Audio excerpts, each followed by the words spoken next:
Tout d'abord, Grégoire, merci pour ton accueil chaleureux dans ce manoir. Rien, c'est avec plaisir. Plaisir partagé. Alors, est-ce que tu peux te présenter? Moi, je te connais maintenant, mais pour les gens qui nous regardent, une petite présentation de toi, s'il te plaît. Alors, je m'appelle Grégoire Bakhmetiev. Je suis ici depuis 8 ans, un peu plus. Je suis arrivé par hasard parce que mes amis m'ont demandé de les aider ici. Je pensais être là pendant 3 à 6 mois. J'y suis toujours. À l'heure d'aujourd'hui, ça fait quand même 8 ans, 2 mois et 20 jours. Voilà. Je compte. Oui, c'est possible. J'ai un cursus universitaire. J'ai fait des métiers sans aucun rapport avec mes études. Et j'ai fait de la finance, et j'ai fait de la rénovation immobilière. Et puis là, je m'occupe des chambres d'hôtes depuis un certain temps. Métier qui te sert toujours, la rénovation immobilière, vu que c'est toi qui fais tout ici, quoi. Ouais, ça me sert beaucoup. Ouais, ce que j'ai pu voir quand je suis arrivé, tu faisais de la maçonnerie. Alors j'aime bien faire ça. Donc, voilà, ça m'occupe. Ouais. Je le fais gratuitement. Tu maintiens mes frais, la bonne santé des lieux, quoi, à tes frais. Voilà, et puis en même temps, le travail, c'est la santé. Je maintiens aussi ma santé. Mais ça se voit. Moi, je suis venu 2-3 jours à peine, deuxième jour maintenant. Je te vois partout, en fait. Mais c'est toi qui fais on m'appelle tout monsieur de 3 minutes. Ouais. 3 minutes à un endroit, 3 minutes à l'autre, et jamais plus. Oui, c'est vrai que... Je suis seul à tout faire, donc forcément... Des fois, on te parle, puis pouf, t'apparais, Je galope. T'es partout. Alors, petite info, l'ambiance, l'orage, les bruits de tonnerre que vous entendez, c'est pas rajouté au montage. J'ai énormément de chance. Enfin, moi, je trouve. Alors, ça fait des années qu'on n'a pas d'orage. Et là, on vient de s'en payer quelques-uns cette année. C'est très sympathique. Jusqu'à faire sauter ma box une fois. Oui. Et là, je suis content qu'il y ait l'orage, oui, effectivement. On a le même avis sur... Enfin, faudrait être assez fou pour trouver l'orage génial, mais moi, je trouve ça super. On a une ambiance, et en plus, ce soir, c'est la nouvelle lune. Donc, moi, je voulais aussi ton avis là-dessus. Il se dit que les soirs de nouvelle lune, il y a des... Loup-garou ? Ouais, non, ça c'est quand il y a la pleine lune, alors après on sait pas si c'est la nouvelle lune, mais je dis que les soirs de nouvelle lune, l'énergie fait que peut-être qu'il y a des phénomènes paranormaux qui peuvent être un petit peu plus prononcés. Il n'y a rien de scientifique là-dessus. Tu verras bien cette nuit. Voilà. Je serai tout seul aussi dans le manoir ce soir, d'ailleurs merci à... Alors peut-être que la pluie cessera ce soir, auquel cas tu pourras aller faire un tour dans la forêt. Ça grouille de bestioles ici. Ce que tu me disais dans la forêt... que ce soit paranormal ou... Alors dans la forêt, c'est surtout le paranormal, c'est surtout le paranormal ovni qu'il y a ici. Ouais, l'armée est même venue, les gendarmes de Saint-Cyr-Cotidan, le camp militaire, ils sont venus en 2019 suite à une attaque, attaque entre guillemets, ovni sur un voisin du secteur et un des gendarmes de Saint-Cyr, qui s'était fait arrêter par un triangle volant qui avait survolé sa voiture. Il l'avait mise en panne, le gendarme a levé la tête. Il a fini par comprendre pourquoi sa voiture était en panne. Enfin, il a fait l'association d'idées, quoi. Je suis en panne et un triangle gris me survole à 10 mètres. Bon. Quand le triangle s'est éloigné suffisamment, il a pu redémarrer sa voiture. Il est parti faire son rapport, bien sûr, à la gendarmerie. Et quelques jours après, le voisin, qui faisait du tir sportif au stand de tir de Côte-Quidan, enfin Saint-Cyr, a raconté une histoire qui lui était arrivée le même jour, je crois, à peu près. Donc ça, c'était juste à côté du manoir, au sommet de Brocéliande, en fait. Et une boule aveuglante qui émettait des bruits de tueurs d'avion a surgi devant lui à peu près 200 mètres, même pas, et s'est positionné au-dessus d'un cabanon technique d'une ancienne... c'était une ancienne antenne relais radio de... Radio Arcadie, je crois, dans la forêt, qui émettait depuis Ploërmel. Alors maintenant la radio est ailleurs, et ça s'était positionné au-dessus de ce cabanon technique qui lui est resté alors que l'antenne est démontée depuis peut-être 20 ans, je sais pas combien. Qui est dans la forêt quand tu continues le chemin. Juste à côté du manoir. J'y suis allé avant-hier. Alors moi j'avais vu effectivement l'armée passer, la gendarmerie de Saint-Cyr, tout ça, ils venaient, et je savais pas ce qui se passait. J'avais pensé à un cambriolage à l'époque, et en fait c'est quelques mois après. Un voisin décédé aujourd'hui est venu me trouver pour observer quelque chose. Il ne voulait pas me dire ce que c'était. Il me dit, je préfère que tu viennes, tu me donneras ton avis. Bon, j'avais autre chose à faire. Et puis finalement, il m'a dit, écoute, je crois que c'est un ovni. Alors là, je ne me suis pas fait prier, je suis descendu. Et avec l'angle, effectivement, j'ai pu observer l'ovni. Et je l'ai vu pendant plusieurs soirs jusqu'au jour où je me suis positionné dans le champ pour voir le moment de l'apparition. Et l'OVNI, la troisième soirée où je m'étais positionné, il est arrivé. Enfin, il n'est pas arrivé. Il était là, C'est-à-dire qu'il n'y avait rien, et d'un seul coup, paf, l'OVNI était là. Dans les coups de 21h, 22h, non, tu m'en avais parlé. Là, c'était plutôt vers 11h du soir, quoi. Ok, ouais, on est plutôt 23h, ok. Et tous les soirs, ça faisait peut-être un mois qu'il était là. D'accord. Tous les soirs, ça loupait jamais. Et après, tout le pays en a vu. Bon, ça, c'était suite au passage d'un... Drone. Non, c'était suite au passage de Jean-Michel Raoult, quelqu'un qui est assez connu dans le domaine, qui fait des incantations, ils se mettent en état de conscience modifié, donc il y a plusieurs personnes qui viennent avec lui. Et au bout, quand ils sont assez conditionnés, bon, ils sortent les appareils de photo, ils clic-clac, ou les caméras, et les ovnis apparaissent, ou les anomalies très importantes, jusqu'à ce que ce soit même des ovnis bien réels, apparaissent sur les pellicules, mais ils ne les voyaient pas à l'œil nu. En revanche, après son départ, et lui, il ne le savait pas, donc c'est moi qui lui ai appris, en lui donnant... enfin, je me suis procuré son numéro de téléphone, je l'ai appelé, je lui ai donné le renseignement. Il m'a dit, ah bon? Ah, mais j'étais pas au courant. Bah oui. Et partout au-dessus des endroits où il avait été, et exclusivement au-dessus de ces endroits, des ovnis se sont mis à danser pendant, allez, 1 ou 2 mois. Enfin, sous forme de boules lumineuses, extrêmement lumineuses, de jour comme de nuit. Mais surtout au crépuscule, et c'est là où on les... Bah, la nuit, les gens ne regardent pas trop, et le jour, ils ont autre chose à faire, quoi. Ouais. Donc là où on en a vu le plus, c'est au crépuscule. Et effectivement, j'ai une voisine qui en a vu en forme de triangle, des boules disposées en forme de triangle, et qui, elles, étaient situées au-dessus des menhirs de Monteneuf, c'était l'azimut. J'ai pu trianguler une boule précisément, c'était au-dessus du Pertuis-Néanty. Les autres, c'était dans les azimuts des endroits où il avait été. Ouais, c'est intéressant, ça donne envie d'y aller. Je suis pas allé du tout dans ce coin-là. Alors, je ne savais pas en venant ici qu'il y avait de l'activité OVNI. Bon, je m'y intéressais pas déjà à la base, mais là, j'ai découvert qu'il y avait quelque chose d'assez curieux ici. Je note, c'est super pour ma recherche d'OVNI que j'ai fait pendant 2 jours. Si je peux rebondir par rapport à ce que tu parles de croyance OVNI, si je reviens à Geneviève, du coup, au paranormal, toi, tu te situes comment par rapport au paranormal? Alors, le paranormal n'est pas mon centre d'intérêt, enfin, ça l'a jamais été. Bien sûr. J'ai toujours cru, parce que bon, on peut pas nier les témoignages. Au bout d'un certain temps, quand il y a des témoins, on peut pas faire comme s'ils étaient tous bêtes. Voilà, je sais que tout ça, ça existe. Quand on voit par exemple Laurence Rockefeller qui met des dizaines de millions dans la recherche OVNI, bon, je ne veux pas dire que les gens les plus riches sont les plus intelligents, mais quand même, on ne gaspille pas son argent pour rien s'il n'y a rien à voir, quoi. On est d'accord.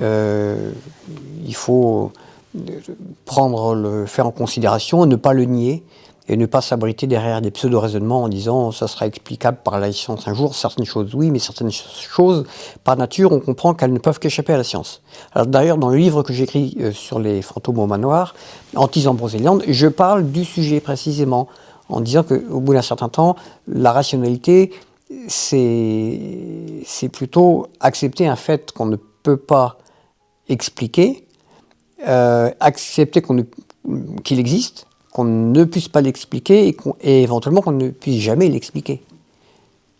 Il faut accepter l'inexplicable. Tout n'est pas explicable par la science. Il faut savoir aussi expliquer le champ d'investigation de la science, par nature, il est très très restreint. La science ne s'intéresse qu'à la matière à l'étendue. Voilà. Tout ce qui n'est pas mesurable ne tombe pas sous le coup de la science. Tout ce qui est matériel. Voilà. Alors après, il y a des gens qui ne raisonnent, on va dire qu'ils ne raisonnent pas en fait. Voilà. Donc, ils verraient, ils seraient capables de ne pas croire. Même en voyant. Oui, ça arrive, oui. Ça, j'en ai vu. J'en ai vu un ici, il croyait en rien. D'accord. Sauf que 2 fois, il s'est fait surprendre. Donc, il est venu me voir en disant « Ah oui, ça, je crois. Mais parce que je l'ai vu, hein. Mais le reste, je ne crois pas. » Bon, ok, je lui ai dit jusqu'à la prochaine fois. Et ça n'a pas loupé. Quelques heures après, il s'est refait surprendre. Donc, je l'ai entendu hurler et tout. Et donc, je suis arrivé, qu'est-ce qui se passe ? Et il m'a demandé, est-ce que c'est toi qui as fait ça? Bon, déjà, je lui ai demandé qu'est-ce qui s'est passé. Ouais, bien sûr. Voilà, il m'a raconté. Et il me dit, bon, ça, je crois aussi. Hein. Mais je crois que à ça. Hein. Le reste, je ne crois pas. Bon, je lui ai dit jusqu'à la prochaine fois. Bon, il n'y en a pas eu. Mais tôt ou tard, c'est lui qui fera partie du paranormal un jour. Hein. Bah oui. Parce que vu son âge, il était mûr pour l'éternité. Ouais, ce sera sûrement ça. Et du coup, alors, j'ai prévu des questions. Il n'y en a pas beaucoup, mais c'est pour varier des interviews. Tu en as fait déjà pas mal. Ouais. Les questions, c'est souvent les mêmes. J'en ai juste une que tout le monde t'a déjà posée. C'était juste, si tu peux me résumer en très court, l'histoire de Geneviève Zetpel. Alors, voilà. Geneviève est née en 1892 en bas, à 300 mètres d'ici, dans une ferme. Elle avait des caractéristiques très, très particulières. Dès qu'elle a pu commencer à babiller, parler et tout, sa famille, ses parents se sont aperçus qu'elle, visiblement, elle avait un contact avec l'au-delà. Sa première apparition, enfin, elle en a eu depuis qu'elle peut parler, mais celle qu'elle note, en premier, ne s'est pas passée au manoir, même si on raconte toujours que ça s'est passé dans l'escalier du manoir, que voilà, là, l'escalier qui monte à l'étage. Elle dit, dans l'escalier qui menait à ma chambre, j'ai vu un vieillard habillé de blanc, tout ça, qui lui a dit qu'elle serait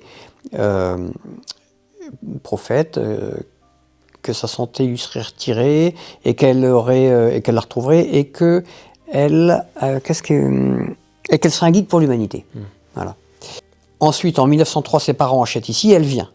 Et là, elle a une autre apparition un peu plus marquante que d'autres, et elle voit lui apparaître Saint Judicaël, qui lui dit, à partir d'aujourd'hui, tout ce que tu sauras, tu le tiendras de moi, tu n'apprendras rien des hommes.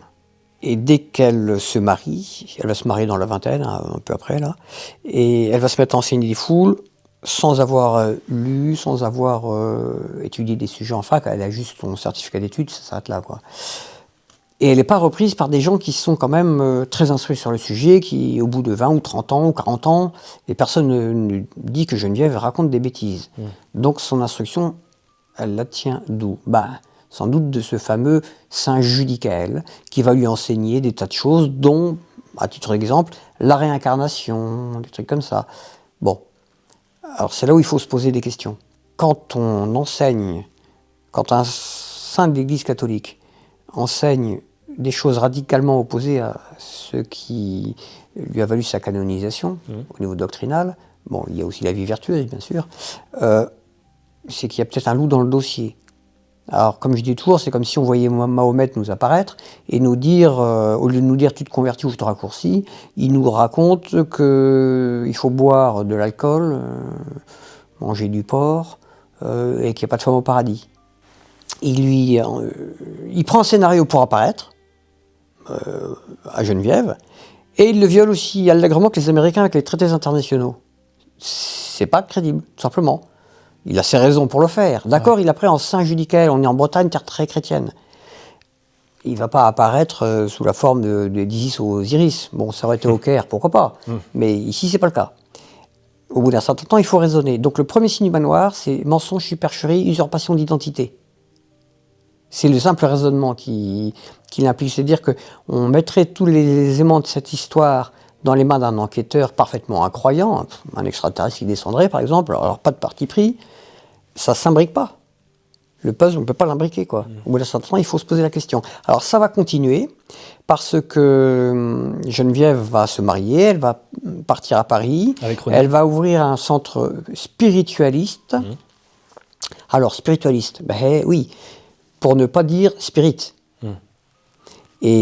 Et aussi parce qu'elle ne peut pas lire de spiritualité chrétienne, elle qui surfe sur la spiritualité ou sur le... Parce que spiritualité, c'est dans le langage, c'est dans le thème chrétien, quoi, la spiritualité. Bon, il y en a dans d'autres religions, mais voilà. Elle a un terme intermédiaire, spiritualiste.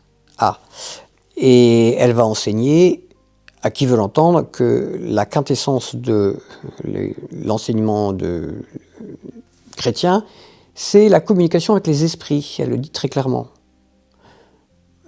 Non, c'est justement quelque chose qui est fortement interdit. Depuis d'ailleurs la première condamnation scripturaire, c'est dans le Deutéronome. Le spiritisme, non. Interdit. Prier les saints, prier des membres qu'on estime être sauvés pour qu'ils intercèdent pour nous, d'accord. Mais les convoquer à table par le biais des tables, des verres, de tout ce qu'on veut, de la planche Ouija, ça c'est du spiritisme. Donc elle sait que ça ne passera pas chez les chrétiens. Donc on enseigne le spiritualisme. Une guerre sémantique. Voilà, ça vaut ce que ça vaut. En tout cas, elle a eu des émules. Alors, on est toujours dans la supercherie, elle cache quelque chose, quoi. Alors, l'étape suivante, ça va être quand elle ouvre les chambres d'hôtes au manoir du Tertre et les tables d'hôtes. Donc, ça deviendra un restaurant présidentiel, puisque même Mitterrand, Thatcher viendront manger ici. De Gaulle, le général de Gaulle est venu manger, pas dormir, mais voilà. Johnny Hallyday est passé, Hugo Frey, Hugo Pratt. Hugo Pratt nous a dessiné Corto Maltese au mur. L'original qui est dans la pièce à côté, c'est un original dessiné par Hugo Pratt. Dans quelle pièce? La première pièce après, là. Ok, je me montre voilà. ça. Okay. Et il venait tous les ans. Un des anciens propriétaires, Guggenheim, l'invitait tous les ans. Bon, ils étaient occultistes tous les deux. Voilà. Ok. Donc tout le monde va venir. Et là, elle ne fait pas la cuisine elle-même. Elle emploie une certaine Madame Rollo, enfin la veuve Plantard, qui a un fils de 15 ans, Pierre Plantard. Pierre Plantard, il se fait initier par Geneviève. Alors Geneviève n'a pas de descendance. Sa seule descendance, elle est, on va dire, spirituelle. C'est par tout ce qu'elle a semé et qui a donné de sacrés fruits. Pierre Plantard, lui, il se fait initier, donc il va suivre Geneviève. Quand Geneviève est au manoir, il vient avec sa mère au manoir, autrement il retourne à Paris. Ça va durer un certain temps. Alors il va faire parler de lui en 1956 quand il crée l'association Le Prieuré de Sion, association loi 1901. Tout ça, c'est les fruits du manoir. Hein. C'est suite à son initiation, parce qu'il n'aurait pas été initié par Geneviève, et Geneviève ne lui aurait pas fait rencontrer tous les spirites, tous les gens qui sont dans l'ésotérisme et tout. Il aurait fait un autre métier. Il aurait été, je sais pas moi, dessinateur, comptable, ce genre de choses. Un autre métier. Ouais. Et alors, il dit ce prieuré de Sion est censé protéger la lignée des rois de France mérovingiens issus du Christ et de Marie-Madeleine, qui n'ont pas eu d'enfants, mais c'est pas grave. Il dit qu'il a été fondé par Godefroy de Bouillon à la fin de la première croisade en 1099 et qu'il est lui le dernier grand maître du prieuré de Sion, censé protéger cette lignée dans le plus grand secret, et qu'il est lui-même le dernier descendant du Christ et de Marie-Madeleine. Donc sur sa tête, il cumule deux choses. Dernier descendant, fils de Dieu, quoi, hein. Grand maître. Donc, il est libre à lui de se planquer ou de ne pas se planquer. Il se dévoile à tout le monde. Je suis le grand monarque. Eh oui, quand on a tout ça sur sa tête, on est au moins grand monarque. Le fameux grand monarque des prophéties. Alors, il le dit sans doute parce que c'est à l'époque où Franco a remis la royauté en selle, même si c'est qu'à la mort de Franco que le roi revient. Mais Franco, après la guerre civile, il prépare déjà le terrain. Et oui, là on est à la fin de la guerre, 39-45, et De Gaulle pourrait remettre, c'est dans l'air du temps, un roi sur le comte de Paris par exemple. Bon, De Gaulle, il sera assez clair sur le sujet en disant oui, s'il y en a un qui sera roi, ce sera moi, donc il n'a pas l'intention, il sait que c'est pas faisable. Mais Plantard, ça n'empêche pas de rêver peut-être, d'autant plus que De Gaulle est venu au manoir, Plantard aussi. Et il se dit, il a des ambitions démesurées, le petit Pierre Plantard. Enfin là, il est plus si petit que ça à l'époque. Et il a presque 30 ans, quoi. Ouais. Et il va s'auto-anoblir, un peu comme Giscard d'Estaing, qui a acheté le château d'Estaing. Valéry Giscard, c'est appelé, on l'appelle Giscard d'Estaing. Valéry Giscard d'Estaing, il a pris la particule et, à cause du château. Okay. Et alors, il prend une petite particule, il s'appelle désormais Pierre Plantard de Saint-Clair. Alors, il prend aussi une histoire vraie. C'est l'histoire de Rennes-le-Château, le trésor de la Bessonnière. Donc ça se passe à Rennes, enfin à côté de Carcassonne, Bugarache, Rennes-les-Bains, tout ça. Château, ouais. Et c'était une énigme qui a fait marcher pas mal de monde pendant un certain temps. Un curé qui s'enrichit démesurément avec on ne sait pas trop quoi. Alors il y a plus de 800 livres qui ont été écrits sur le sujet. Et il prend ça, il transforme l'histoire en mythe. Donc on parle du trésor de la Bessonnière ou de l'or de Rennes, voilà tout ça. Le trésor des Visigoths, le trésor des Templiers, chacun voit ce qu'il veut dans ce trésor. Il mélange un peu tout ça, il met dans un sac, il secoue et ça donne un peu tout ce qui sort de Pierre Plantard. À sa mort en l'an 2000, c'est simple, Dan Brown passe par là, lui pique le fonds de commerce de son histoire, remet ça dans une autre trame, modernisée, hein, voilà. Il prend des éléments ailleurs pour créer la trame, mais le fonds de commerce, ça sort du manoir du Tertre. Ça, c'est la postérité de Geneviève. Donc mensonge, supercherie, usurpation d'identité. Encore. Voilà, ça n'arrête pas. Et donc Geneviève, elle, va décéder en 71. Alors elle a été accusée de nazisme. Elle n'a jamais été nazie, ni sympathisante nazie. En revanche, elle voulait l'entente. Elle n'avait pas grand raisonnement sur le sujet, hein. Ouais. Bon, peut-être dû à son manque d'études, mais elle voulait l'entente avec les Allemands. et la capitulation plutôt que des milliers de morts ou des centaines de milliers de morts supplémentaires. C'était son choix, son rêve, quoi. Voilà, c'est ça. Alors, elle était légèrement, peut-être pas dire orgueilleuse, pour pas être méchant, mais un peu imbue d'elle-même quand même. Elle se présentait comme la nouvelle Jeanne d'Arc. D'accord. Donc, ceux qui me suivront seront sauvés. Suivez-moi, suivez mon panache blanc. Bon, à défaut du panache blanc, elle a une robe blanche d'ailleurs, elle est dans le tableau qu'il y a dans le manoir, elle est peinte par une des maîtresses de Mussolini, Madiale Malèvre, qui a dû la peindre sur photo. Et elle est en blanc, d'où le nom qu'on donne à ce tableau, la Dame Blanche. Taille réelle, parce que j'ai l'impression que c'est proportionné. Elle n'était pas très grande, hein, Geneviève. Comme René, ils étaient petits. Ok. Dans les 1m60, 70. Oui, un truc comme ça, ouais. Ok.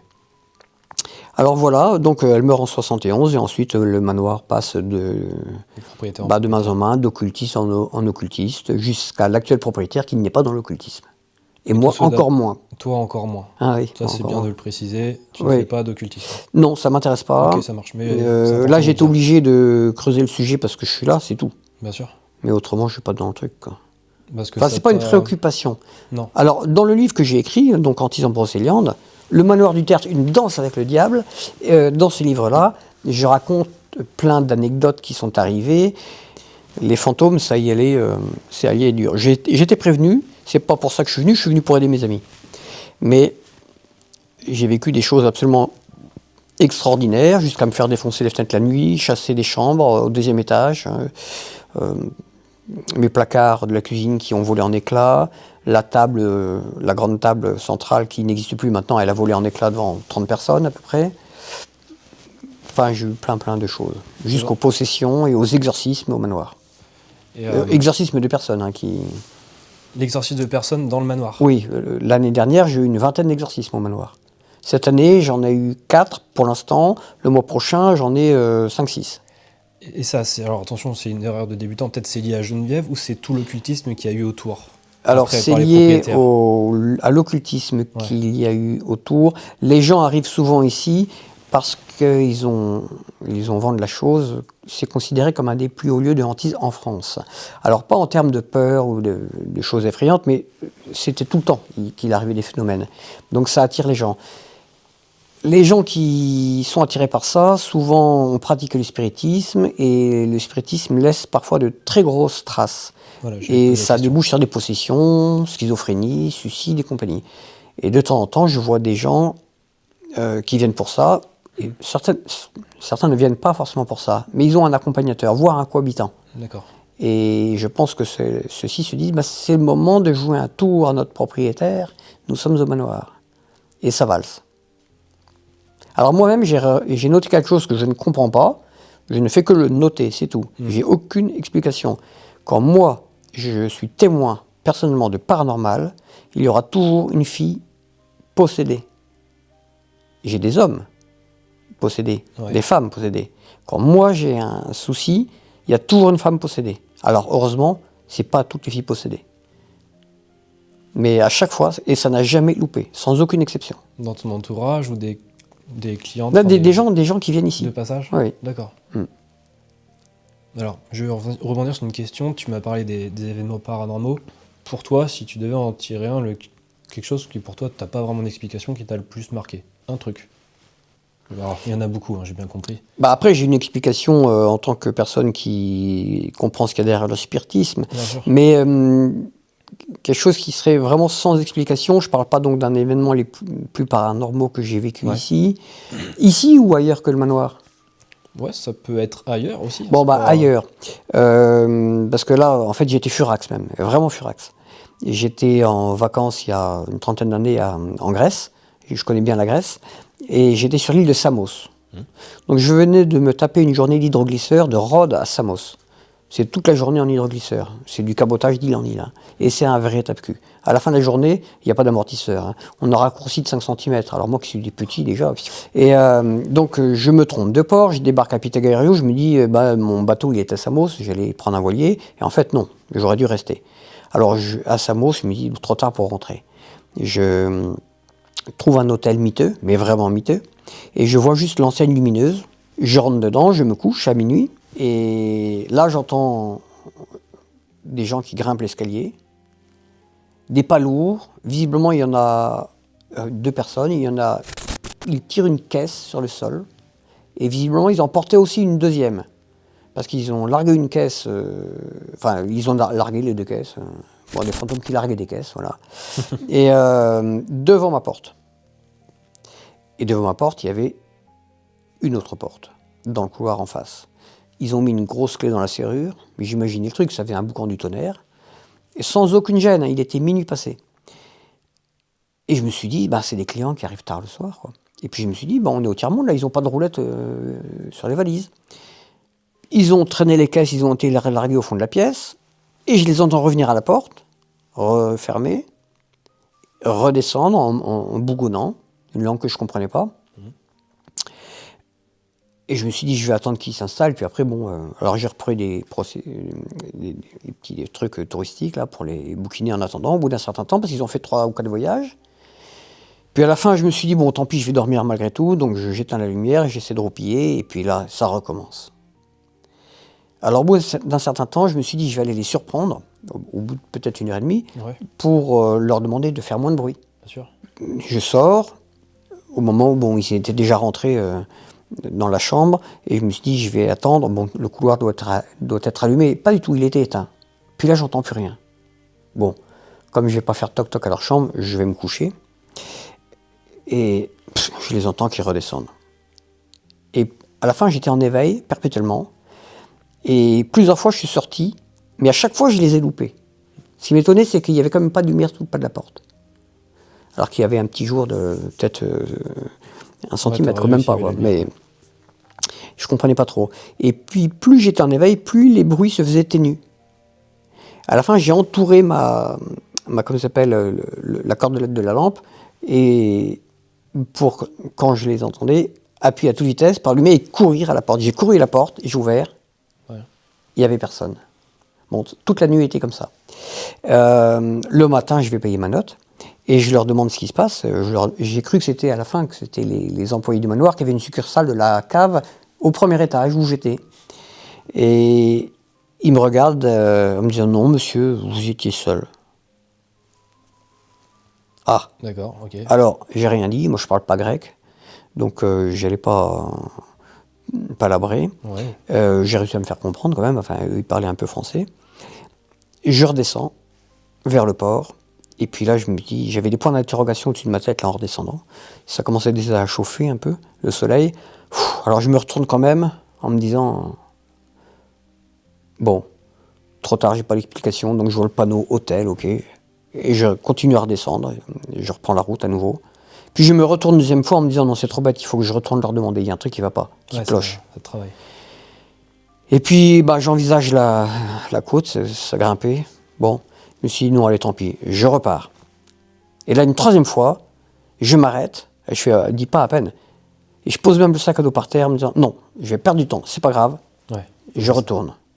Besoin de savoir. Et besoin absolu de savoir. Puis là, j'examine un peu mieux l'hôtel, et je vois le nom de l'hôtel que je n'avais pas vu, Cagliostro. Et oui, le comte de Cagliostro, le mage de la Révolution française, son vrai nom Joseph Balsamo, le fondateur du rite de franc-maçonnerie à 99 degrés, le rite de Memphis-Misraïm. Il était passé là. D'accord. Et je pense que c'est ça qui a motivé cette nuit. Alors là, j'ai compris que c'était des fantômes. Mais sur le coup, j'ai rien compris. Ouais, sur le coup, tu ne savais pas. J'ai pensé que les mecs me mentaient. Et puis je me suis dit, il y a un truc qui est totalement anormal. Je t'ai entendu dire que des fois, les gens viennent avec leurs propres fantômes. Est-ce que c'est pas toi qui es venu avec tes propres fantômes? Mais moi, j'en ai pas.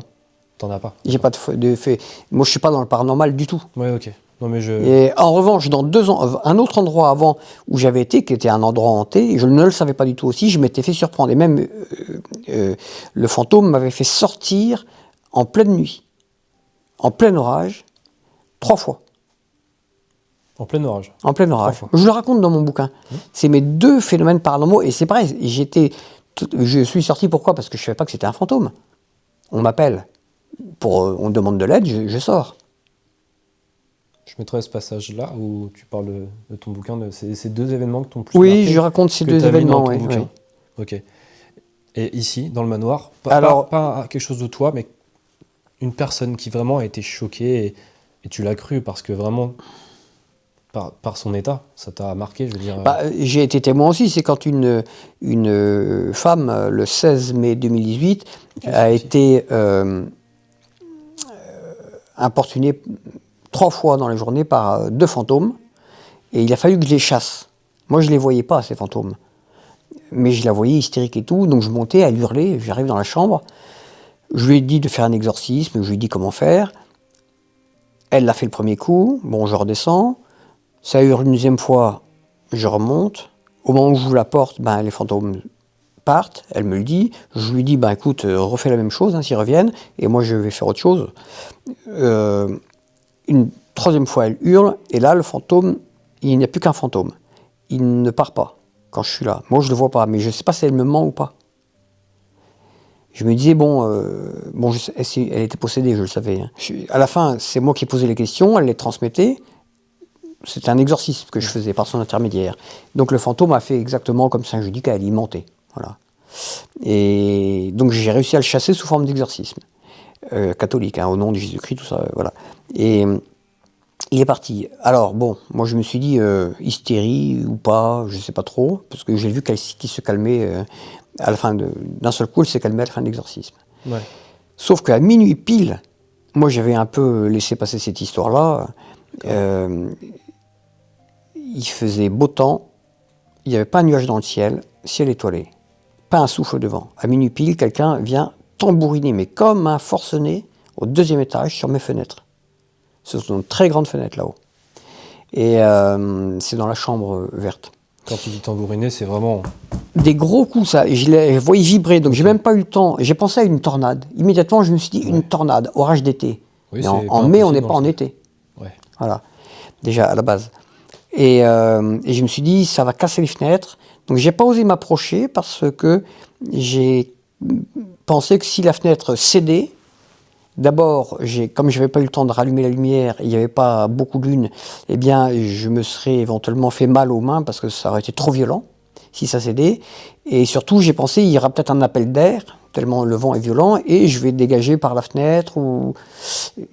Voilà. Alors, je me suis mis à 4 pattes, à distance des fenêtres, j'ai mis ma tête au sol pour regarder les nuages. Il n'y avait qu'un ciel bleu étoilé. Il y a une fenêtre d'angle, j'étais à l'autre fenêtre, qui elle ne bougeait pas, elle n'était pas frappée par le vent, donc je me suis dit, c'est logique, le vent ne vient que d'un endroit. Mais je regarde la forêt de l'autre côté, elle ne bouge pas, les sureaux qui léchaient le bord de la fenêtre ne bougeaient pas du tout. Et là, je me suis dit, il y a un truc. J'ai failli aller voir dans le couloir, parce qu'il y a un vasistas, pour voir côté nord, côté ouest. Et puis je me suis dit, il y a un truc qui va pas, parce que pendant ce temps-là, ma fenêtre, ça cognait. Ouais. Et là, j'avise l'arbre qui est en face, qui est à 15 mètres. Lui, il ne bouge pas d'une brindille. Et je ne comprends pas. Et d'un seul coup, j'ai compris. C'était l'autre qui venait se venger d'avoir été chassé, certainement. Et au moment où j'ai compris, j'ai attendu le coup suivant, il n'est jamais venu. Ça s'est arrêté. Et là, je me suis dit, elle va y avoir droit. Alors, c'était qui ? C'était la médium possédée dans la chambre à côté. Et finalement, comme rien ne se passait, je me suis assis sur mon lit et, en me disant, on verra bien ce qui arrivera, quoi. Et je m'étais au bout de 5 minutes, quoi. À peine assis, je l'entends hurler dans sa chambre. Donc, elle est arrivée chez moi en hurlant comme une folle. Il s'est passé la même chose, sauf que le fantôme lui a ouvert ses fenêtres.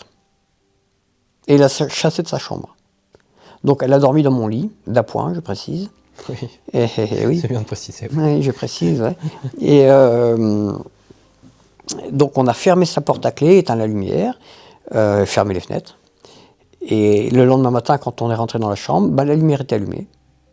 Et la chambre en bazar. Bazar. Total. Ouais. Quelle chambre dans le manoir ? C'est la chambre au 2e étage et la première chambre à gauche. Ok, première chambre à gauche. Celle où la salle de bain a de grandes fenêtres. Ok, ça marche. Voilà, une anecdote parmi tant d'autres. Hein. On pourrait en parler. Alors ça a donné lieu à des exorcismes. Dans mon livre, je l'appelle « Ma possédée bien-aimée ». D'accord. Elle est venue se faire exorciser 2 fois ici, cette année. Mais elle s'est déjà faite exorciser. Voilà. Alors, elle reviendra. Hein. Elle est en fin de parcours de délivrance, on appelle ça comme ça maintenant, en fin de parcours d'exorcisme, on va dire. Et ça a changé radicalement sa vie. De toute manière, l'exorcisme a changé radicalement sa vie. J'avais envie de poser la question si elle va mieux, mais je pense que le mieux, c'est d'aller voir directement dans le bouquin pour connaître la suite de l'histoire. Alors, c'est pas encore fini, hein, mais elle est presque totalement délivrée aujourd'hui. D'accord. Ça fait maintenant 18 ans qu'elle est possédée. D'accord. Alors, comment est-elle devenue possédée? Ben, c'est simple. Séance de spiritisme. Enfin non, c'est pas séance de spiritisme. Bol tibétain. Bol tibétain. Bol tibétain. Juste un bol tibétain. Oui, des séances de bol tibétain qu'elle a subies. Mais par quelqu'un qui avoue lui-même qu'il n'est que l'intermédiaire, le canal d'esprit qui soigne quand lui fait bouger ses bols tibétains, quoi, fait sonner ses bols tibétains. Et ensuite, elle a fait un voyage astral. Et là, ça a décuplé les dons qu'elle avait, mais aussi sa possession. Ah. Et donc, avant de venir, donc en 2018, elle avait déjà 4 ans. Elle avait déjà 10 ans de possession et de dons qu'elle avait chopés à l'occasion de ces bols tibétains. Elle avait demandé juste à guérir avec les bols tibétains. C'était des soins. Et le voyage astral, ça lui a donné des dons qu'elle n'avait pas avant. Mais elle les a exercés, notamment des très très grands dons de guérison. Bon, après des dons de voyance aussi. En revanche, elle a payé la facture tout de suite. En 10 ans, elle a eu à peu près 30 attaques nocturnes. Donc, blessures, coups, griffures, étouffements, attouchements sexuels, surtout la nuit. Et donc, elle comprenait qu'il y avait quelque chose qui n'allait pas. Mais seulement, elle ne voulait pas perdre ses dons. Il y a un choix à faire. Alors maintenant, bah oui, il y avait un choix à faire. Quand le diable donne ses dons, il y a toujours une facture à payer. Alors, elle a eu de la chance parce qu'elle a payé tout de suite. Donc, ça veut dire qu'elle a pu y voir clair et décider finalement de faire demi-tour. Bon, il a fallu que ça se passe au manoir, cette décision. D'accord. Et encore, ça ne s'est pas passé immédiatement. Ça s'est décidé 1 an après. Parce qu'elle voulait le beurre et l'argent du beurre, c'est-à-dire l'exorcisme, mais garder ses dons. C'est pas compatible, vu qu'elle savait qui lui avait donné ses dons. On reconnaît l'arbre à ses fruits. Hein. Quand le bon Dieu donne des dons, on n'a pas de phénomène de possession. Mais il y avait le prix à payer au final. C'est le prix à payer, ben, elle le paye sur terre, donc c'est mieux, parce que de l'autre côté, c'est trop tard. Dans le bouquin que tu m'as confié, tu m'as mis un autographe et je t'en remercie. Et une petite phrase, moi, en tant que chasseur de fantômes, alors je me dis pas chasseur de fantômes, hein, je dirais plutôt chercheur de fantômes. Et tu m'as dit en gros de faire attention, je rebondis sur ce que tu viens de dire là, quand on fait du spiritisme ou quand on a envie de rentrer en contact avec des entités, parce qu'il y a un prix à payer derrière si on est de mauvaises intentions ou... Non, même on peut être... l'enfer est pavé de bonnes intentions. Même si on est de bonnes intentions, quand on a invité ces entités-là à sa table, on leur a donné un droit de visite. Bien sûr. Ils le prennent, mais ce sont de super squatteurs. Okay. Si ils veulent se représenter à l'improviste, même 20 ans après, ils le feront. Et on ne s'en décolle que par l'exorcisme, exclusivement. Comment se protéger de ça? Alors déjà, la prière, ouais. S'en protéger, ne pas les inviter, okay. Ne pas les appeler, même en chasse aux fantômes, ouais, parce que quand on en mode totalement passif. D'accord. Donc, dans le genre, esprit, si vous êtes là, manifestez-vous. Non, c'est déjà une invite, ça. C'est déjà une invite. Malheureusement, c'est ce qu'on fait un peu tous, même avec une bonne intention. Oui, ça je sais. Mais à la rigueur, si moi j'étais amené à le faire, bon, moi j'ai surtout pas envie de le faire. Bien sûr. Mais je serais en mode totalement passif. Mais même en étant en mode totalement passif, de l'autre côté, ils savent que si on est là, c'est pas pour rien. C'est qu'on est déjà en attente. Bien sûr. Donc c'est un peu un cercle carré. Celui qui veut chasser les fantômes et qui veut ne pas faire du spiritisme, quelque part, il est déjà dans un processus de demande de ce côté-là. Alors, je ne sais pas Je ne sais pas comment tourner la chose, mais c'est vrai que c'est... Alors, je comprends la curiosité sur ce sujet. C'est normal qu'on soit curieux, on veut savoir ce qu'il y a. Mais au bout d'un certain temps, qu'on a compris ce qu'il y a une limite à ne plus franchir. Bien sûr. Et c'est à ce moment-là qu'il faut peut-être passer au mode, on va raisonner sur ces sujets-là, plutôt que de chercher une manifestation pour satisfaire un peu sa curiosité, puisque de toute manière, on a déjà compris. À un moment où on a compris, il va falloir arrêter. Malheureusement, des chasseurs de fantômes, on appelle ça comme ça, mais il y en a de tout type. Et bien sûr, oui. Je pense qu'il y en a plein qui ne savent pas ça. Alors, mais même qu'ils soient sérieux ou pas sérieux, de toute manière, c'est le même problème. Oui. Qu'on ait une démarche scientifique sérieuse ou totalement pour faire du cinéma, comme certains, dans tous les cas, que ce soit de la personne sérieuse à la moins sérieuse, quelque part, il y a un risque. On les a invités, on leur a donné le droit de visite, ils le prennent. Et de fait, il y a un truc que l'on constate, c'est qu'ils ne le rendent pas, ce droit de visite. S'ils veulent le garder, ils le gardent. On pourra leur faire perdre ce droit de visite uniquement suite à un exorcisme. Alors toutes les religions, toutes les nations au monde ont eu leur type d'exorciste et leur type d'exorcisme aussi. L'exorciste, c'est celui qui pratique l'exorcisme. Et le problème, c'est qui est habilité, qui a le réel pouvoir de chasser les démons. Un exorcisme, c'est que pour les esprits mauvais, pour des démons. Ce qu'on appelle les démons chez les catholiques, les djinns, pour les musulmans. Voilà, les entités... le bas astral, pour ceux qui se veulent sans religion, mais sinon le spiritualisme, la spiritualité, tout ce qu'on veut, New Age et tout. Donc on débaptise les phénomènes, c'est plus des démons, c'est le bas astral, c'est tout ça. C'est la même chose au final. C'est un copier-coller 100%, il n'y a pas de différence. Ouais, mais qui a autorité? Est-ce qu'on a autorité sur eux? Non. De fait, non. Même quand on fait de la magie noire, blanche, on s'imagine qu'on peut se protéger. Si leur but à eux, c'est d'essayer qu'on prenne contact avec eux pour acquérir ce droit de visite, ils vont pas être bêtes. On n'a pas des mouches, je veux dire, avec du vinaigre. C'est avec du miel qu'on les prend, c'est pareil. Et ils vont se montrer gentils et faire croire qu'ils sont sympathiques. Mais qui prouve qu'ils le sont réellement? Et ça, ils vont essayer de se faire passer pour des anges de lumière. D'ailleurs, il y a un proverbe qui dit la meilleure ruse du diable, c'est de faire croire qu'il n'existe pas. Alors, il se travestit en ange de lumière. Ou alors en âme, désirant passer dans la lumière, parce que c'est plus le ciel, l'enfer, c'est la lumière maintenant. C'est toujours comme ça. Mais qui prouve? Il a le pouvoir de se matérialiser. Et donc de se dématérialiser. Mais qu'est-ce qui me prouve qu'il ne peut pas se rematérialiser en un objet inanimé, n'importe quel être vivant? Donc on a qui en face de nous?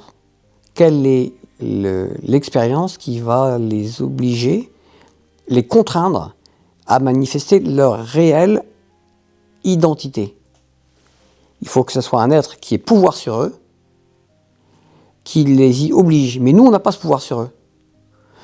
Or, il y en a un seul qui prétend avoir ce pouvoir sur eux et qui donne ce pouvoir à ses disciples, c'est le Christ. À tous ceux qui auront cru, dit-il, il y a ça dans Luc et Marc, je donnerai le pouvoir de chasser les démons en mon nom. En mon nom. Donc c'est un pouvoir délégué. Alors bien sûr, celui qui ne croit pas que le Christ a ce pouvoir, il ne le fera pas. Mais il ne demande pas à ses disciples de le faire. Il permet à tout le monde, à tous ceux qui auront cru. Et ça se voit d'ailleurs dans l'Évangile, puisque les disciples viennent voir le Christ en lui disant qu'il y a des gens qui ne sont pas ses disciples, et qui s'amusent à chasser les démons en son nom. Et le Christ leur dit, laissez-les faire. Parce que personne ne pourra dire de mal de moi après avoir chassé les démons en mon nom. Donc même un musulman peut chasser les démons au nom de Jésus-Christ. Alors si ça arrive, et que le gars veut s'amuser à le faire, et que ça marche, il ne faudra pas qu'il oublie de dire merci à ce fameux Jésus-Christ, là, dont le simple nom, par exemple, agace les extraterrestres. Dira Jacques Vallée ou d'autres ufologues. Ils savent très bien que rien que le nom de Jésus-Christ, ça ne passe pas auprès des extraterrestres. Bon, alors bien sûr, il y a plein de gens qui ne croient pas aux ovnis et aux extraterrestres. Mais c'est pareil, ça fait partie des faits qu'il faut accepter, même si on ne peut pas les démontrer. Le fait, alors justement pour un esprit qui se veut scientifique, en science, c'est l'expérience qui fait loi, enfin c'est le fait lui-même qui fait loi. Donc il est là, si on ne peut pas l'expliquer, on ne peut pas l'expliquer, mais on ne le nie pas. C'est ça. Donc là, il faut reconnaître que les extraterrestres, des ovnis apparaissent à des gens, parfois même laissent des traces après leur départ. Hein. Ouais, Et c'est là où ça devient très embêtant. Il n'y avait rien, quelqu'un a vu un objet, et puis le sol devient radioactif à cet endroit-là, en pleine campagne. Hein. Il y a des traces de brûlure, de végétation qui durent des années, des choses comme ça. Ouais. Voilà. Mais comment se fait-il que les extraterrestres, quand ils apparaissent, et quand les gens qui sont en contact ont la présence d'esprit d'invoquer ou de parler de Jésus-Christ, comment se fait-il qu'ils se barrent en courant? Jacques Vallée, le grand ufologue, d'ailleurs, s'était pas trompé sur le sujet. Alors lui, il ne croit pas aux démons, attention. Il est scientifique. Et c'est le maître incontesté dans le domaine de l'ufologie. Et c'est un Français en plus. Et il a étudié le phénomène depuis qu'il est jeune, il est très âgé maintenant. Et il dit c'est exactement ce que l'Église catholique chassait autrefois par les exorcismes. Mais le démon n'existe pas, dit-il. Tout va bien. Alors d'ailleurs, il a été chercher les explications. Il a eu la présence d'esprit de le faire, d'aller chercher le lien entre les extraterrestres et le démon dans l'église satanique d'Anton LaVey en Amérique, le fondateur de l'église satanique. D'accord. Ah oui. Et il a fait le lien, c'est un copier-coller 100%, c'est sans marge d'erreur. Voilà. Sauf qu'il prétend que le démon n'existe pas. Alors qu'est-ce qu'il allait foutre chez les satanistes? S'il prétend que ça n'existe pas, il s'y est quand même intéressé. Oui, donc il a bien vu, la relation, mais tous ceux qui ont été honnêtes ont vu cette relation. Et curieusement, c'est ce fameux Jésus-Christ qui donne pouvoir de chasser les démons en son nom. Donc quand on fait un exorcisme, on commence les prières et tout, on voit bien s'il y a des réactions, et quand la réaction est assez forte, qu'on a compris qu'il y a quelqu'un qui se manifeste dans le corps de la personne, ou dans une maison hantée par exemple, là, la première chose à faire, c'est au nom de Jésus-Christ, donne-moi ton nom. Au nom de Jésus-Christ, donne-moi ton nom. À chaque fois, la moindre question qu'on lui pose, le moindre ordre qu'on lui donne, c'est toujours au nom de Jésus-Christ. Parce que c'est un pouvoir délégué que nous n'avons pas par nous-mêmes. Quand on parle à un démon, au nom de Jésus-Christ. Toujours. Et il ne faut pas être curieux. On essaie de savoir juste ce qu'il faut pour le chasser. Donc, son nom, comment il est rentré par exemple dans le corps d'une personne, comment on va réussir à l'en chasser, dans combien de temps, et on lui demande à la fin de donner un signe pour manifester son départ, pour prouver qu'il est parti. Alors, question par rapport à ça, pour les gens qui ne comprennent pas, l'occultisme et l'exorcisme, c'est deux mondes à part. C'est thèse et l'antithèse, là. D'accord, mais c'est bien de le dire, que les gens ne confondent pas. Alors c'est lié, c'est opposé, mais justement, ce qui s'oppose à quelque chose, c'est qu'il y a un lien, mais un lien d'opposition. Un lien d'opposition, ok. Et toi, tu n'es pas exorciste? Alors, je ne suis pas exorciste, parce qu'exorciste, c'est de métier. Bien sûr. Non, je ne suis pas du tout exorciste. Mais n'importe qui est exorcisé une fois pourrait se dire je suis exorciste, j'ai exorcisé. Non. Tu peux faire quelque chose, mais ne pas... j'ai déjà exorcisé. Voilà, j'ai même exorcisé beaucoup ici. Mais je ne me qualifie pas comme exorciste parce que je ne veux pas en faire une occupation régulière. Même si tant que je suis ici, je suis amené à organiser des exorcismes. Hier, je ne vais pas citer, mais hier, il y a eu le cas, même si ça n'a pas pu aboutir parce que... Mais ça va se reproduire, le mois prochain j'en ai plusieurs, que je serai obligé de faire moi-même en partie d'ailleurs, malheureusement, parce que la personne se déplace d'Allemagne pour ça.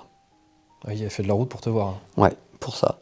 Mais mon but c'est que elle avait déjà été exorcisée là-bas, mais il faut finir le travail et je vais essayer de lui trouver un prêtre. Voilà.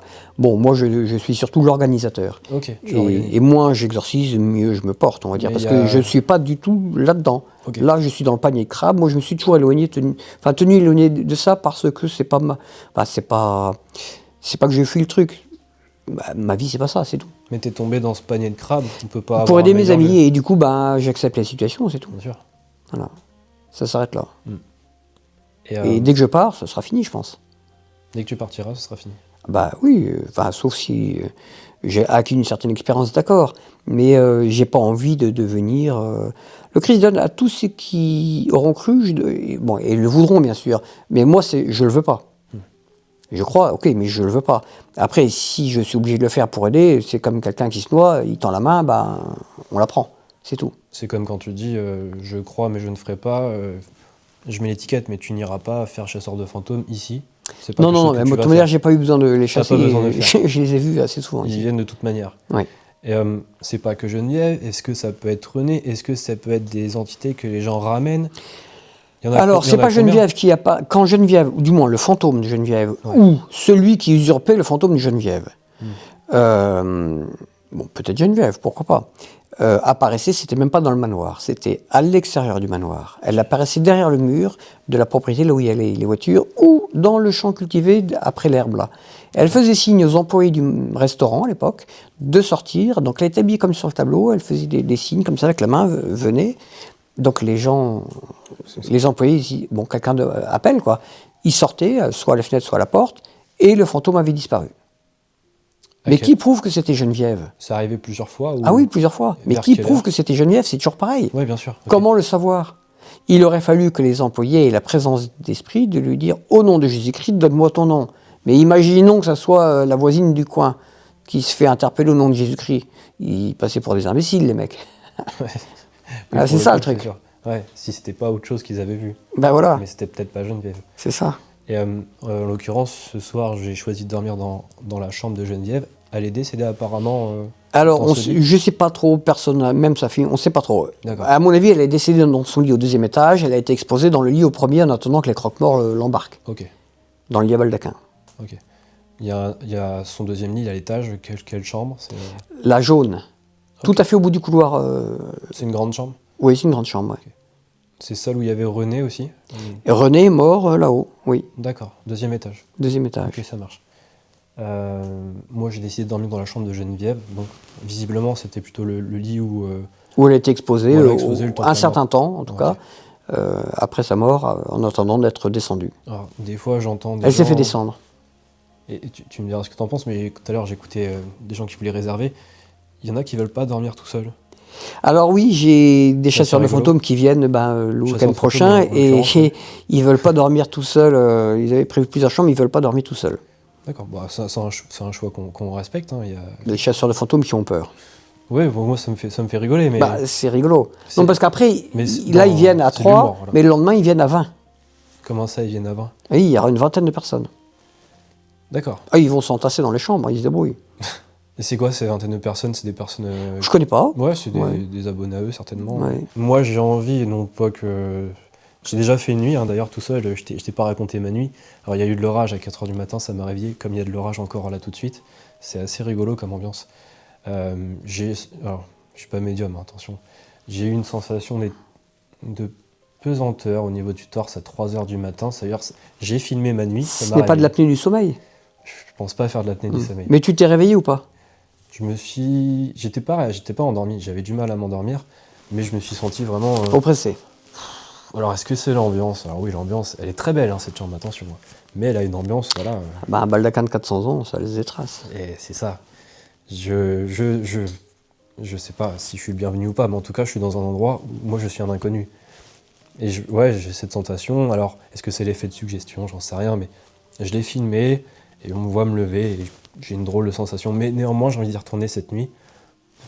Elle est pas malaisante, cette chambre, bien au contraire. Non, on y dort bien. On y dort bien, je te confirme qu'après, j'ai bien dormi.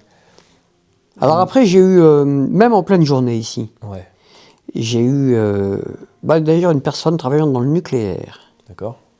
Une responsable sécurité d'une centrale nucléaire, qui s'est fait attaquer en pleine journée. Vers 14h, elle décide d'aller faire une petite sieste. Elle s'allonge dans le lit, et là, immédiatement, une présence la plaque sur le lit et l'empêche de bouger. Donc le temps qu'elle se libère, il s'est passé un temps interminable pour que celui qui est dans une situation comme ça. Bah oui. Donc la personne m'avait téléphoné, moi j'étais pas au manoir, et donc j'ai dû revenir en catastrophe, elle était en tétanie, quoi.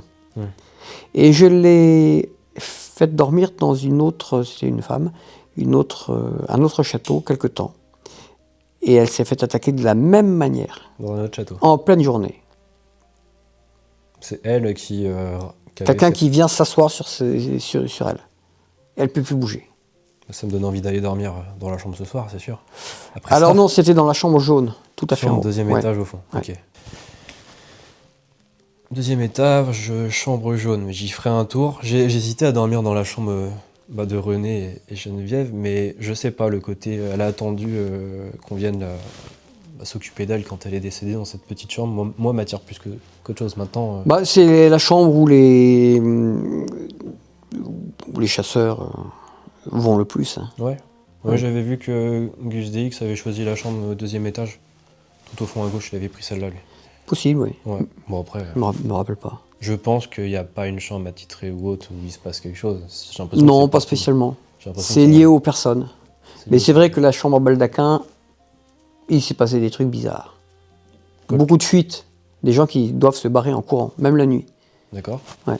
Des gens qui, attaqués par des fantômes, ils dégagent. J'ai entendu parler de ça, c'est quand même dingue. En pleine nuit, enfin, ils ont payé, ils ont réservé et ils partent. Ouais, ils partent, oui. Alors souvent, la plupart du temps d'ailleurs, bon, j'ai eu 6 fuites en pleine nuit, mais la plupart du temps, c'est dans la première heure, souvent dans les premières minutes que ça dégage.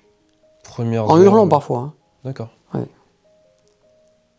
En fait, ça dépend des personnes. Toi tu côtoies beaucoup de monde. Il y a une personnalité en particulier qui attire ces personnes-là ? Je dois envisager qu'il y ait un côté psychologique. Ouais. Mais quand une personne n'est pas du tout au courant et dégage en courant, ouais. elle n'est pas au courant elle connaît pas l'historique et elle se barre comme ça. La première fois d'ailleurs, je reçois... la personne était au courant, mais ça je ne le savais pas. Je lui en avais pas parlé. Une dame qui arrive très tard. Bon, je lui montre la chambre puisque j'étais là. Et le matin, elle est pas là. Donc j'ai compris qu'elle était partie. Bon, pourquoi pas. Et elle me rappelle vers 9h30, 10h, en me disant qu'à 3h du matin, elle a dû dégager un courant. Elle me dit, je lui demandais qu'est-ce qui s'est passé. Je peux pas vous le dire par téléphone, elle me dit. Mais j'étais venu pour ça. J'étais venu pour avoir un contact. Je l'ai eu, mais ça s'est pas passé comme prévu. Ok. Bon, elle n'a pas voulu me dire ce qui se passait. 1 an après, des amis à elle viennent et m'ont dit, voilà ce qui s'est passé, c'est que à 3h du matin, une entité est venue s'asseoir sur sa poitrine, l'a réveillée, elle a été complètement bloquée, donc elle a fini par sortir, attraper la poire de la lampe. Quand elle a allumé, la pression s'est dégagée, elle a pu bouger, elle a pu se relever. Alors elle a sauté de son lit comme un diable hors de sa boîte, elle a viré son fils de 15 ans du plumard, et ils sont partis réveiller à 3h du matin, ils ont réveillé des gens à Ploermel, donc à 20 bornes, pour aller dormir chez eux. Mais elle n'a pas voulu me dire ce qu'elle a fait. Ça reste un mystère. Et ce qui s'était passé déjà. Elle m'a dit, ça s'est pas bien passé, c'est tout. Alors madame faisait beaucoup de magie, elle était dans le spiritisme. Ouais, elle a ouvert des portes qu'elle aurait Ah oui, des grosses portes, visiblement. Ça déjà, ça m'a surpris. Et j'ai plus que 2 dernières questions si tu m'autorises. J'ai l'impression qu'il y a des sons de cloche par rapport à l'histoire du tableau. Alors, j'ai cherché moi aussi. Faut le déplacer, faut pas le déplacer. Il y a des actes notariés qui disent qu'il fallait pas le déplacer, il a été déplacé. Il y en a d'autres qui disent que non. Ouais, moi, je suis un peu perdu dans Alors, le tableau, il a fait plusieurs fois l'aller-retour au cours de son existence entre ici et le premier étage. D'accord. Geneviève n'a jamais demandé à ce qu'il soit en bas. Jamais. En revanche, elle l'a mis en bas à la fin, il est resté en bas, puis après sa mort, un jour, Guanshan le Squazek, le grand duc de la Gorsiade, passe par ici, il a un flash, Dieu lui a dit, quoi, que le tableau c'était sa place, et devait tout rester en bas. Malheur, 3 fois malheur, à qui le déplacerait? Bon. Ouais, mais c'est lui qui l'a dit, c'est pas Geneviève. Donc c'est comme toutes les légendes, c'est dit, répété, déformé, amplifié, tout ce qu'on veut. Une légende. Voilà, c'est une légende. Alors, le tableau, il y avait quand je suis arrivé ici, il y avait un petit hôtel où on brûlait de l'encens Geneviève, comme si on lui vouait un culte. Ouais, c'est pas très catholique, ça. Il faut savoir qu'à l'époque du grand restaurant, après la mort de Geneviève, des gens, il n'y avait pas de toilette dans le manoir, mais c'était à l'extérieur, on passait par la petite porte qui est derrière le rideau. Et il y avait des toilettes à l'extérieur. Là, c'est du bois qui est rangé aujourd'hui. Donc les gens passaient pour aller aux toilettes et trébuchaient devant le tableau. Mais trébucher sur quoi? Il n'y a rien, il n'y a pas d'obstacle. Et se retrouver à genoux, elle a mis, devant elle, elle a mis un nombre incalculable de gens à genoux, sans se faire mal, curieusement. Ils tombaient à genoux devant. Comme si on les avait forcés de... Eh ben, comme si elle voulait se faire adorer, je sais pas. Enfin, une fois, 2 fois, 10 fois, 50 fois, ça fait beaucoup. Et ça a duré 10 ans, au moins. Et ça lui ressemblerait, ça Ah, complètement. Ouais, c'est par rapport à ce que tu disais au complètement. Il n'y a qu'à lire ses ouvrages, on comprend, elle se mettait en avant. Elle se disait la nouvelle Jeanne d'Arc, elle se mettait complètement en avant de sa mission, contrairement à Jeanne d'Arc, qui se mettait, elle, en arrière. Elle se sentait flattée, non, quand les gens faisaient ça Visiblement, de ce qu'on peut lire dans on doit l'imaginer, oui, c'est certain, oui. Alors, le tableau, il est monté là-haut, pourquoi? Parce que le jour du mariage de la propriétaire, on l'avait retiré, il y avait 80 personnes invitées, on l'avait retiré, on l'avait planqué derrière la bibliothèque qui est au fond là-bas, pour ne pas effrayer les gens. On s'est dit, après le mariage, on le remet, c'est tout. Et donc, nous, les toilettes, c'était en haut, dans la chambre où tu dors, la chambre à baldaquin. Et pendant le mariage, il y a quelqu'un, pendant le banquet, il y a quelqu'un qui mesurait 2,05 m, donc grand, le gaillard. Hein. Oui, plutôt, ouais. Et il était sur le palier au premier étage. Et du haut du palier, il regardait le miroir qui est au bas de l'escalier, dans lequel avant se reflétait le tableau qui était en face sur le mur, quoi. Quand on arrive au rez-de-chaussée, enfin par le rez-de-chaussée, on voyait le tableau sur le mur d'en face, dans ce grand miroir, donc le tableau était très grand, voilà. Ça faisait un tableau à droite, Geneviève à droite, Geneviève à gauche, Geneviève partout, quoi. Mais du haut de l'escalier, l'angle de réfraction de la lumière ne permet pas de voir le mur.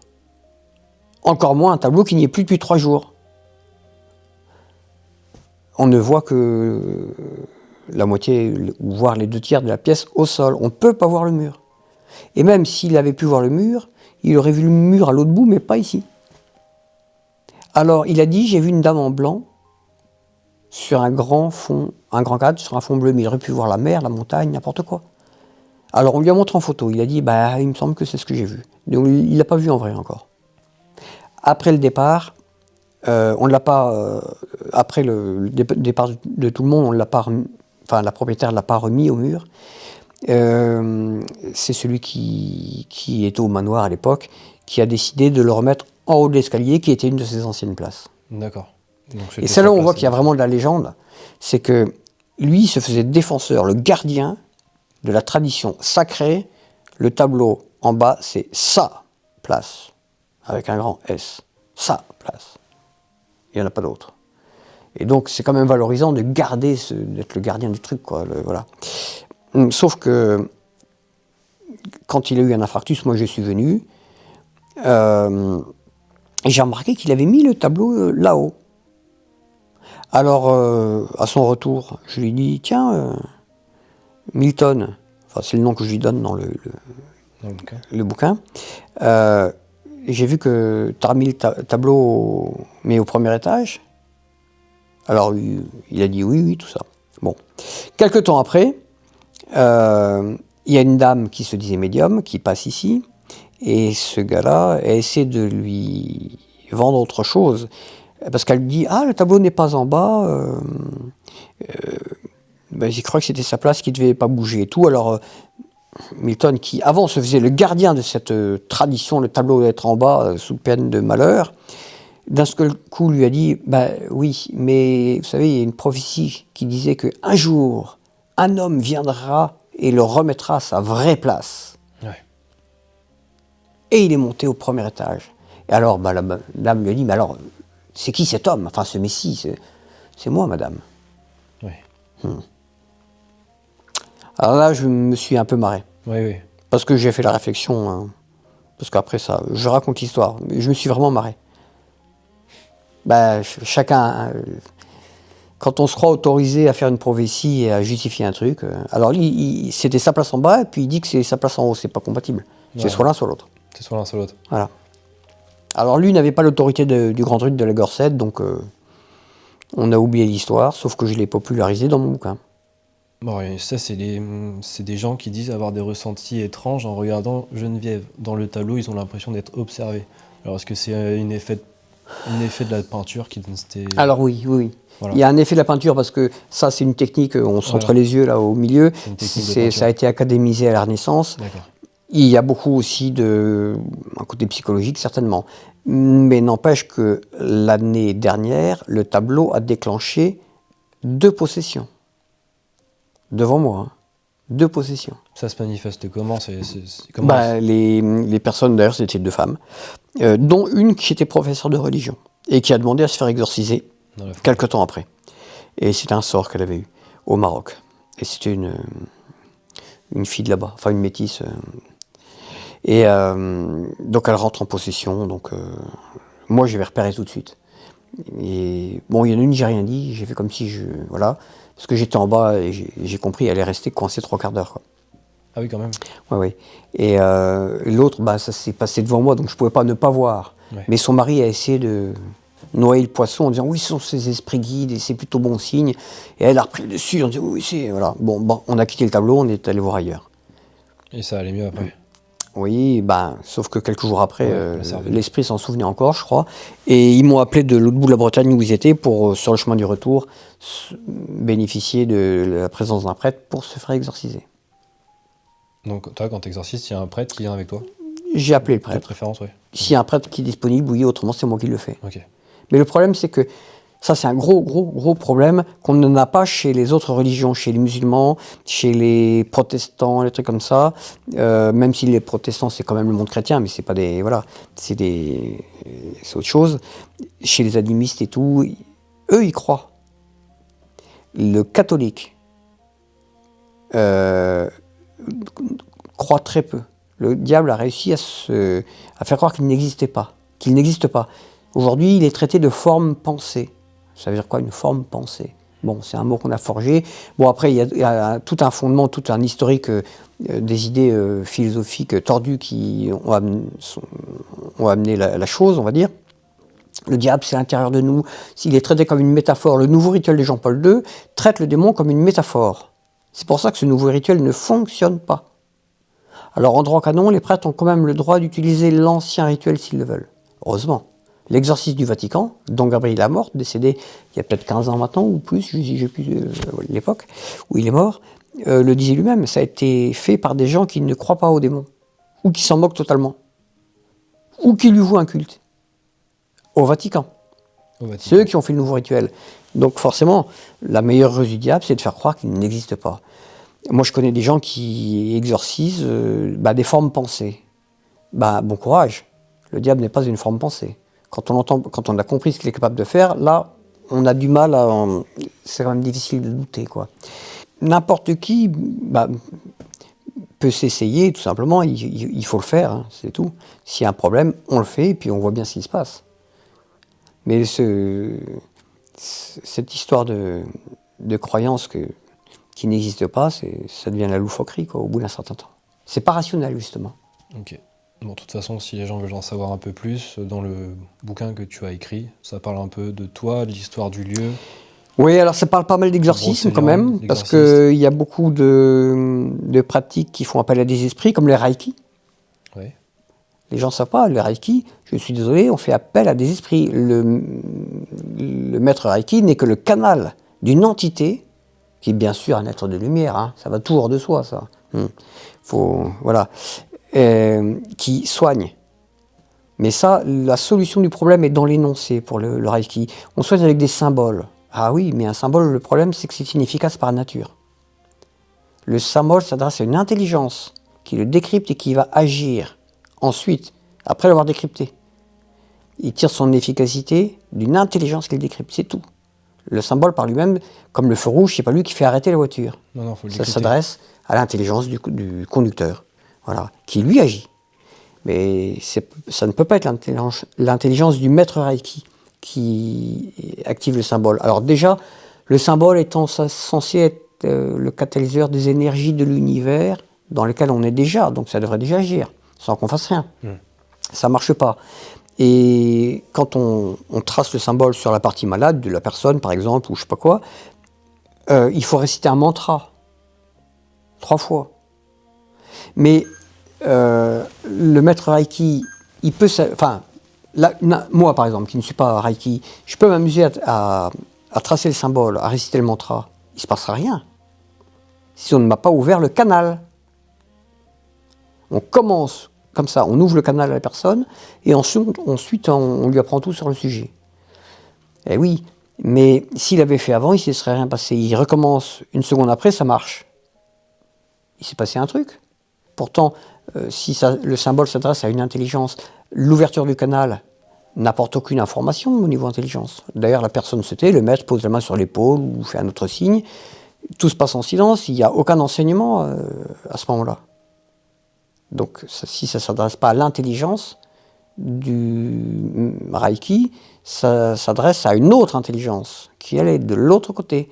Et le maître Reiki qui initie une personne n'est que le notaire d'une transaction, explicite ou implicite d'ailleurs, entre le postulant et l'autre de l'autre côté, qui accepte de collaborer, et ensuite c'est un pacte, c'est un contrat.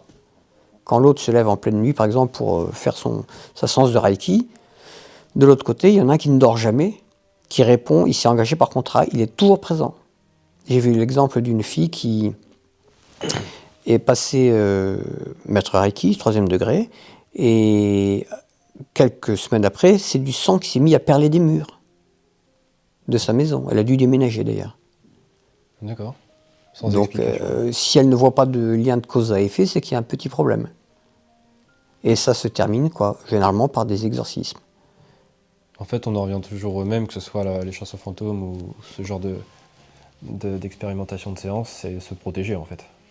Mais on ne se protège jamais du démon. On ne se protège pas, justement. Se protéger du démon, on peut s'en protéger. Récitons le chapelet, par exemple. Ouais. Faisons un exorcisme. Mais si en même temps on veut le beurre et l'argent du beurre, on ne peut pas. Enfin, dans tous les cas, en fait, on peut pas. Celui qui fait de la magie noire et qui prétend s'en protéger, il se met le doigt dans l'œil jusqu'au cou, de voir jusqu'à l'omoplate. Ça fait mal. En fait, dans tous les cas, on se met en danger, de toute manière. On se met dans tous les cas en danger. Okay. Alors, le démon, s'il veut, c'est très simple. Il va faire croire, à un certain temps, qu'on sait se protéger, parce qu'il a besoin d'instruments pour agir. Il serait bien malin s'il cassait ses instruments systématiquement. Il n'a pas intérêt à les casser. En revanche, tôt ou tard, il va reprendre le dessus. Ça peut être à la mort, ou après. Mais en tout cas, il réclame son dû. Il sera payé, tôt ou tard. La facture, il vaut mieux la payer tout de suite. Et même quand on parle au début, au nom de Jésus-Christ, il y a des... celui qui exorcise au nom de Jésus-Christ, mais qui va faire de la magie noire par derrière, ou qui va faire du spiritisme, il est à côté de la plaque. Il veut le beurre, l'argent du beurre. C'est pas compatible. Ok. Après, je comprends quand on est... Alors, il suffit pas d'expliquer, il suffit pas de le dire. Je comprends tout à fait les personnes qui le font. Je dis, elles ont tort, elles se trompent, ok. Si elles cherchent, elles sont de bonne foi, un jour elles finiront par comprendre. Il ne suffit pas de dire une chose pour que la personne le comprenne. C'est tout. Au bout d'un certain temps, je pense que l'éclairage va venir, la dernière chandelle va s'allumer, là, et les gens feront le lien. Ah oui, je fais un truc qui n'est pas compatible. À ce moment-là, il va falloir arrêter. Le tout, c'est d'être de bonne foi. Le tout, c'est d'être de bonne foi. De chercher la vérité. Ce qui est vrai, ce qui est faux. Alors on dit, oui, la vérité n'existe pas. Si, la vérité, ça existe. D'ailleurs, celui qui s'entête à dire, non, la vérité n'existe pas, il prétend d'ailleurs que c'est une vérité, que la vérité n'existe pas. C'est un cercle vicieux. La vérité, c'est quoi? C'est l'adéquation de la pensée à la réalité. C'est ça. Les gens ne savent pas la définir. C'est l'adéquation. La vérité, elle ne se balade pas dans la rue. C'est pas un truc que l'on prend, qu'on voit, qu'on touche. C'est la relation qu'il y a entre une intelligence qui reconnaît qu'il y a une chose qui existe et qui n'est pas autre chose que ce qu'elle est, quoi. C'est l'adéquation de la pensée à la réalité. Alors ça sous-entend bien sûr que l'homme soit capable de connaître la réalité extérieure à lui. Et c'est ce que remet en cause Kant. Et depuis Kant, le monde extérieur à nous est censé être inconnaissable. Et d'ailleurs, nous, en tant que sujet de connaissance, nous-mêmes de notre intelligence, nous serions donc nous-mêmes inconnaissables. Oui, mais certains philosophes l'ont prétendu. On ne peut rien connaître. Mais alors comment se fait-il qu'ils connaissent une chose, c'est qu'on ne peut rien connaître? C'est un cercle vicieux. C'est comme celui qui est sceptique, on peut douter de tout.